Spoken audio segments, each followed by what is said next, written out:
Dear friend, welcome.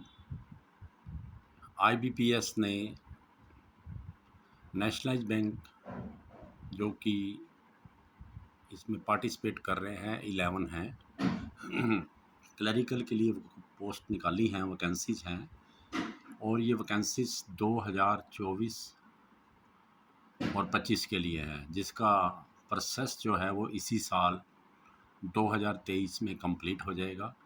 इसकी जो भी डिटेल है वो मैं आपको अभी दिखा रहा हूँ, तो उसके लिए आप तैयार हो जाइए। बहुत अच्छी पोस्ट्स हैं और ये एक वे है,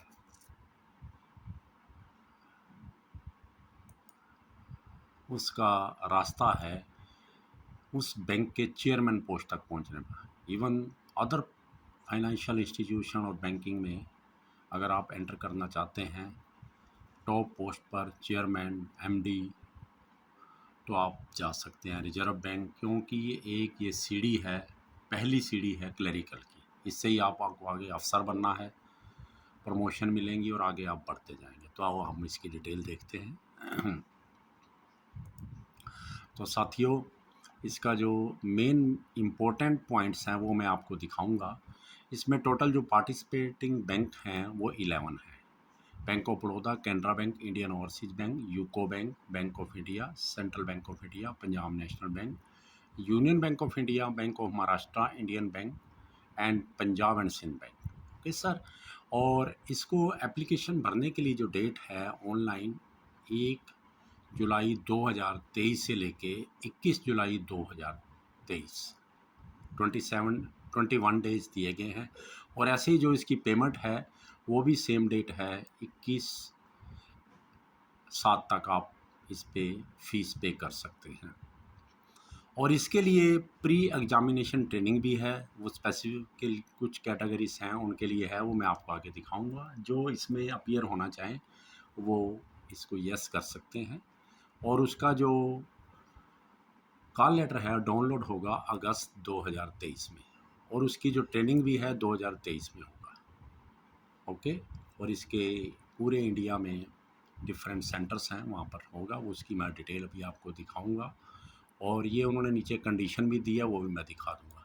और जो आपका प्रिलिमिनरी एग्ज़ाम होना है ऑनलाइन, उसके लिए आप अगस्त 2023 में कॉल लेटर डाउन कर सकेंगे। लगभग आपके पास 1.5 महीना या 50 दिन है उस टेस्ट के लिए। तो बहुत बढ़िया एक सीढ़ी है चढ़ने के लिए, बैंक के बहुत टॉप पोस्ट पर पहुंचने के लिए। और ऑनलाइन एग्जामिनेशन जो है वो अगस्त सितंबर में हो जाएगा। लगभग 2 महीने का समय है अगस्त के लास्ट में, क्योंकि इसमें कैंडिडेट्स ज़्यादा होते हैं प्री में, तो इसलिए कई शिफ्ट में होता है, कई दिन ये टेस्ट चलता है, तो इसलिए उन्होंने अगस्त सितंबर दिया है। और इसका रिजल्ट्स जो है वो सितंबर अक्टूबर 2023 में आ जाएगा।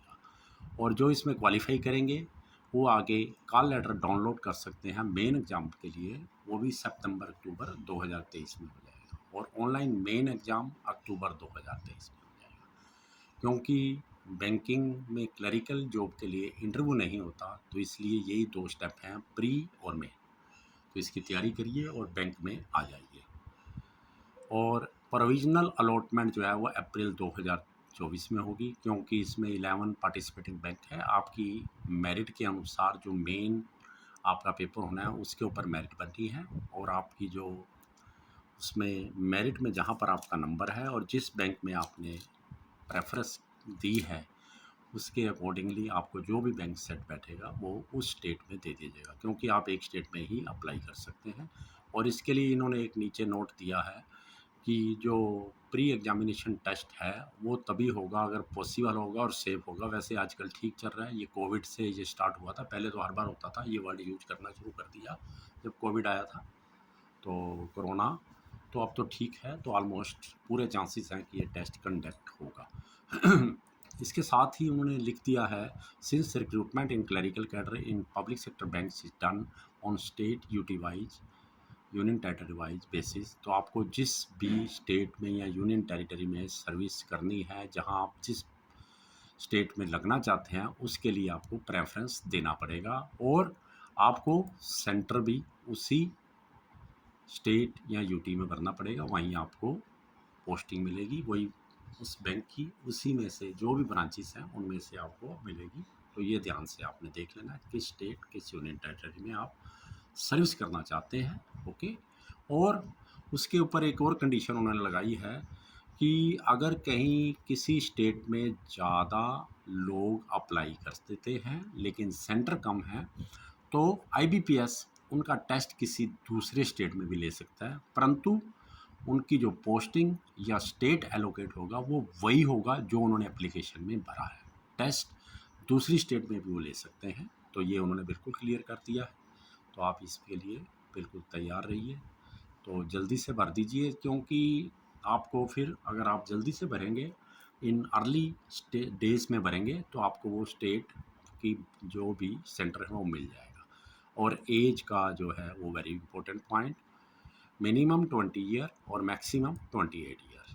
तो 2 जुलाई 1995 1995 से लेके 1/7/2003 तक जो जिनका बर्थडे है वो इसमें अप्लाई कर सकते हैं, बाकी नहीं। जो 2 जुलाई 1995 से पहले जन्म हुआ है, बोर्न हुए हैं, वो नहीं कर सकते, और 1 जुलाई 2003 के बाद भी कैंडिडेट्स अप्लाई नहीं कर सकते।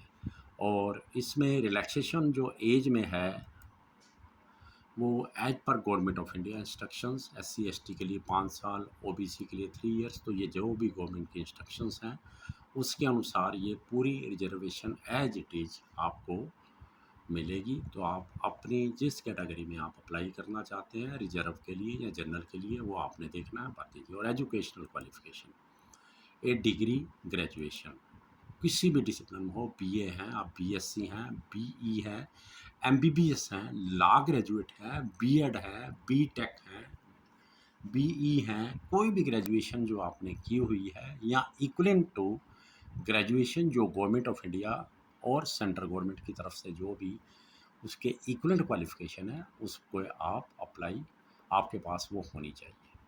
ठीक है, सिंपल ग्रेजुएट, इसमें मार्क्स का नहीं है, आपके परसेंटेज और मार्क्स कुछ भी हो सकते हैं।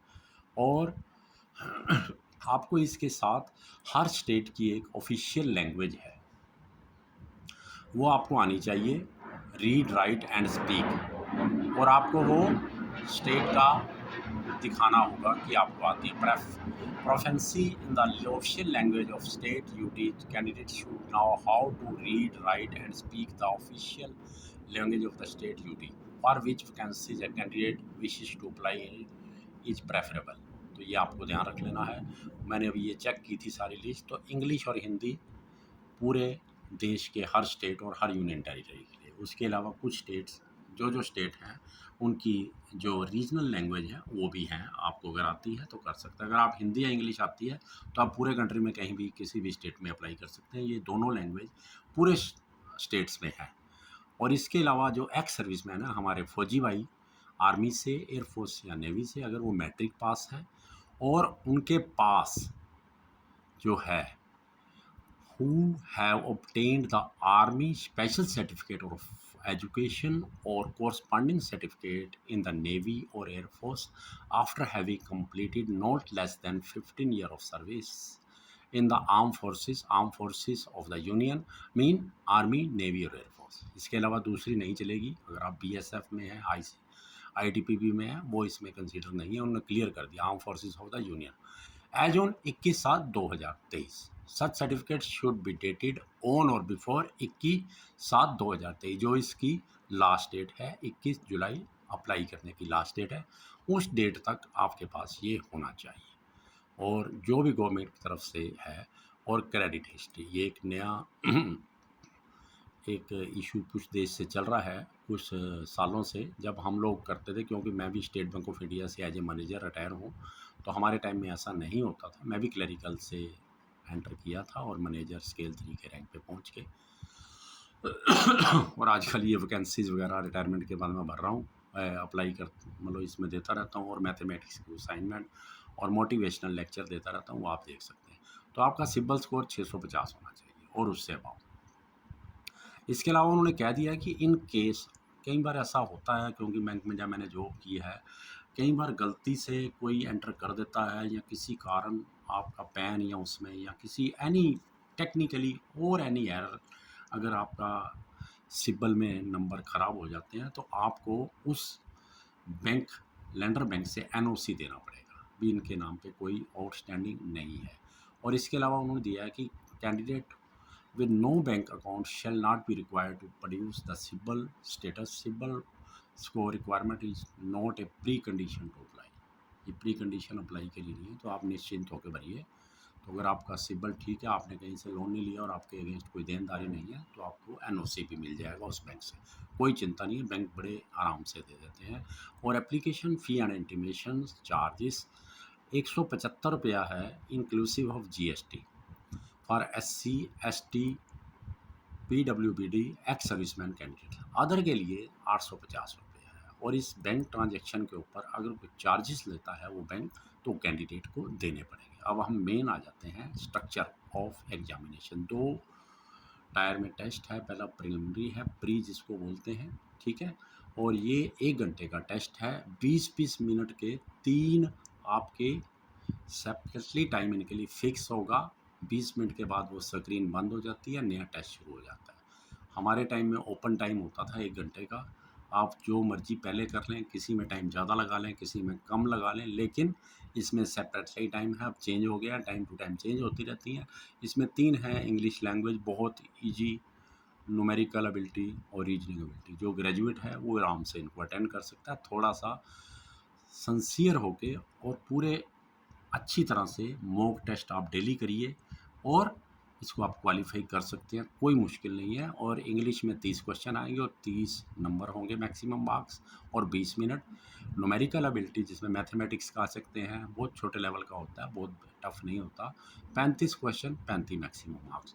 और reasoning ability 35 question 35 marks, total 100 question 100 marks 60 minute और आपका प्री पास। और आप नेक्स्ट सेकंड टेस्ट के लिए एलिजिबल। उन्होंने लिख दिया है जो एडिक्वेट नंबर हैं उसके लिए इन्होंने बताया नहीं है 10 गुना 20 गुना 50 गुना बुलाएंगे, उन्होंने एडिक्वेट नंबर दिए हैं और कट ऑफ मार्क्स लगा दिया जाएगा। और जो उसमें क्वालिफाइंग करेंगे वो आगे निकल जाएंगे। Candidate have to qualify in each of the 3 test. ये इंपॉर्टेंट है, आपको तीनों में करना पड़ेगा qualify by securing cut off marks to be decided by IBPS। ये IBPS डिसाइड करेगा, ये सीक्रेट होता है, किसी को आज तक नहीं पता। Adequate number of candidates in each category as decided by IBPS depending upon requirement will be shortlisted for online main examination. कई लोग इस पर वीडियो बनाते रहते हैं जी, इतना कट ऑफ गया, इतना जाएगा, ये है जी, वो है जी। उसमें बच्चे अपना टाइम वैसे ही वेस्ट करते रहते हैं और वीडियो बनाने वाले अपना कैंडिडेट बढ़ा रहे हैं, अपना टाइम बढ़ा के अपनी कमाई कर रहे हैं, अपने नोट बना रहे हैं और अपनी जेबें भर रहे हैं। तो बी केयरफुल, डोंट गो, ऐसी वीडियो को मत देखिए, वो सिर्फ आपका टाइम वेस्ट कर रहे हैं। आप अपनी तैयारी कीजिए, को जी मैंने तो नंबर 1 पे आना है, सबसे टॉप पे आना है बस। तो ऐसा कट ऑफ की तरफ अगर आप पढ़ेंगे तो आपके दिमाग में वही रहेगा कि मैंने यार इतने मिनिमम लेने हैं बस, तो उसी में तैयारी में लगे रहोगे। आप सोचो कि मैंने टॉप पोजीशन पे पहुंचना है और मैंने पूरे बटा पूरे नंबर लेने हैं, मैक्सिमम नंबर लेने हैं। तो बी केयरफुल, इसके बारे में सीक्रेट है, कोई किसी को नहीं पता लगता। तो इसलिए टाइम ख़राब मत कीजिए। शुरू में आप पेपर के बारे में लोग बड़ी बड़ी वीडियो बनाते रहते हैं, आप बंदा फिर एस्टिमेट लगाता रहता है, मेरे इतने आ जाएंगे, इतने नहीं आएंगे। Do not waste your time. तो आगे टेस्ट है बहुत मेन जो आएगा आपका, बहुत बढ़िया टेस्ट है ये आपका, गुड, ठीक है जी। तो इसमें 4 पेपर होंगे 160 मिनट के। इसमें नोट बाई सीक्वेंस है, टेस्ट जो है वो सीक्वेंस में नहीं होगा, ये पता नहीं कौन सा कैसे होगा, ये उन्होंने लिख दिया है। General financial awareness, number of question 50, maximum marks 50, 35 minute. General English, ये इंग्लिश लैंग्वेज में और मीडियम में होगा, क्योंकि ये मीडियम ऑफ एग्जाम जो है, जो आपकी जो आप अप्लाई करने के टाइम में आप प्रेफरेंस देंगे, आप हिंदी में, इंग्लिश में या रीजनल लैंग्वेज में, जो भी आप लैंग्वेज में प्रेफरेंस देंगे उसमें आपकी स्क्रीन पे पेपर आएगा आपको। तो ये टेस्ट जो है वो ऑनलाइन है, तो इसलिए पर इंग्लिश का पेपर इंग्लिश में होगा, बाकियों के बारे में कुछ नहीं पता, ठीक है जी। वर्शन मीडियम ऑफ इंस्ट्रक्शन जो है, जो आप अप्लाई करेंगे लिखेंगे उसी में आएगा। और इंग्लिश 40 क्वेश्चन 40 मार्क्स 35 मिनट। ये जो पहली 2 चीज़ें हैं, ये तो अगर आपको आती हैं तो आप 15 मिनट में कर देंगे। सीधी सी बात है, पर टाइम सेपरेटली है, तो इसलिए टाइम आप दूसरी तरफ यूज नहीं कर सकते, क्योंकि जनरल इंग्लिश है, अगर आपको आती है ठीक है, इसमें मैथमेटिकली कुछ सोल्व तो करना नहीं है।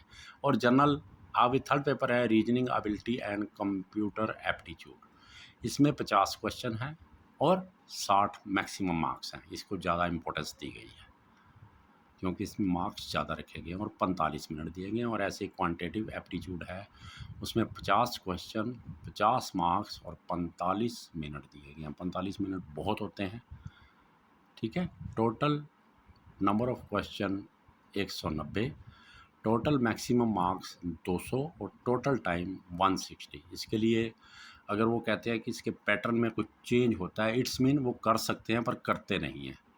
IBPS चाहे तो चेंज कर सकते हैं। Any change in the structure of the examination will be intimated through authorise IBPS website www.ibps.in। तो आप उस पर रेगुलरली आपने उसको देखते रहना है, और जो भी डिटेल्ड इन्फॉर्मेशन होगी जो पेपर में आपका आना है, वो information home set hand out जो है आपको मिलेगा ऑनलाइन, वो आप देख सकते हैं। पहले तो बाई पोस्ट आता था, पर अब हर चीज़ ऑनलाइन है तो उसको आप देख के कर सकते हैं। ये लैंग्वेज आपको जिसमें आप प्रेफरेंस कर सकते हैं, आप अपनी स्टेट के अनुसार जहाँ भी आपने अप्लाई करना, और जो लैंग्वेज आपको रीड राइट एंड स्पीक कर सकते हैं उसके अनुसार आप अपनी नंबर ऑफ पोस्ट देख के, जैसा ये हर एक का अपना अपना डिसीजन है, आप कहीं भी अप्लाई कर सकते हैं पूरे कंट्री में। टोटल 36 इसमें जो है वो बनाए गए हैं स्टेट और यूनियन टेरिटरी के हिसाब से, तो आप देख सकते हैं सर। तो इसमें आपने एक और चीज़ देख लेना, ये इम्पोर्टेंट है। इन द ऑनलाइन एप्लीकेशन, जो आपने एप्लीकेशन अब भरनी है, candidate will be provided to option to indicate the version of the test medium of examination. जैसा मैंने पहले कहा था, वो आपने वहाँ लिखना है हिंदी, इंग्लिश या जो भी रीजनल लैंग्वेज एज एप्लीकेबल अब जो ऊपर लिस्ट दी गई है 36 में आपको डिवाइड किया गया पूरे कंट्रीज को। Candidate should be careful in exercising this option और indicating the medium of examination क्योंकि बाद में आपको वही पेपर उसी सब्जेक्ट उसी लैंग्वेज में मिलेगा, तो बी केयरफुल। और इसमें एक जो इम्पोर्टेंट उन्होंने प्लीज नोट, उन्होंने देखो वर्ड यूज किया please note, call letter for online preliminary examination exam will not be collected at the examination venue. However, it will be duly authenticated, stamped by the exam center staff. Candidate will need to retain the call letter। ये देख लेना भाइयों, मैं खुद paper conduct करता रहा हूँ, test centre का जो हेड भी रहा हूँ, क्योंकि तब मेरे टाइम में मैनुअल होता था, ऑनलाइन भी होते थे, तो बच्चे बाद में जब मेन में आते हैं वो लेके नहीं आते, तो बड़ी मुश्किल होती है उनके लिए और हमारे लिए भी जो टेस्ट ले रहे होते हैं। Candidate will need to retain the call letter along with authenticated stamped copy of the ID proof safely. Those candidates who are called for main examination will be required to bring this call letter along with main exam call letter and other requisite documents as per information provided in the information handout and call letter। तो ये बड़े ध्यान से देख लेना मेरे भाइयों, बहुत इंपॉर्टेंट है, तो be careful. Penalty for wrong answering 25% marks जो भी आपको एलोकेट है 1/4 वो पेनल्टी लगेगी आपको प्री और मेन दोनों में। तो बी केयरफुल, आपने कोई भी गैस से या तुक्का नहीं मारना, तैयारी करके जाना है पेपर में मेरे भाइयों। Cut off score online main examination, each candidate will be required to obtain a minimum score in each test of online main examination and also a minimum total score to be consider for further process. तो आपको each जो भी ऊपर 4 तरह के paper हैं उसमें आपको मिनिमम मार्क्स जो भी IBPS सेटल करेगा वो लेने पड़ेंगे, और total marks in total score भी आपको मिनिमम लेना पड़ेगा depending on the number of state UT wise vacancy available। cut off will be decided and candidate will be considered for provisional allotment. Prior to the completion of the provisional allotment process, score obtained in the online main examination will not be shared with the candidate। आपको share नहीं किया जाएगा। और decision of the IBPS shortlisting and provisional allotment shall be final। और आगे उन्होंने फिर यहाँ बिल्कुल हाईलाइट करके दिया है कि प्री के जो नंबर हैं वो खाली क्वालिफाइंग हैं फॉर मेन एग्जामिनेशन, और मेन एग्जामिनेशन के बेस पर ही आपका मेरिट बनेगा। बिल्कुल 160 मिनट का टेस्ट है और आपकी ज़िंदगी है, आप एक बैंक के चेयरमैन तक बन सकते हैं।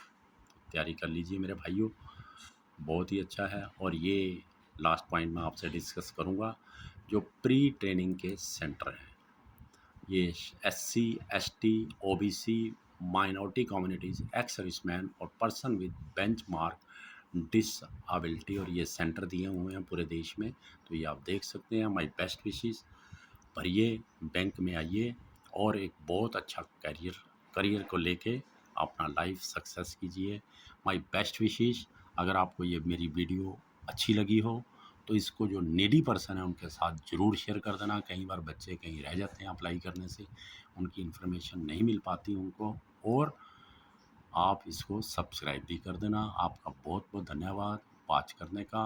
और इसमें मैंने और भी कई तरह की वीडियोस डाली हुई हैं, वो भी आप देख सकते हैं। और फिर नई वीडियो के साथ मैं आपको एक बार फिर मिलूँगा। Thank you to all of you for watching my video. Thanks.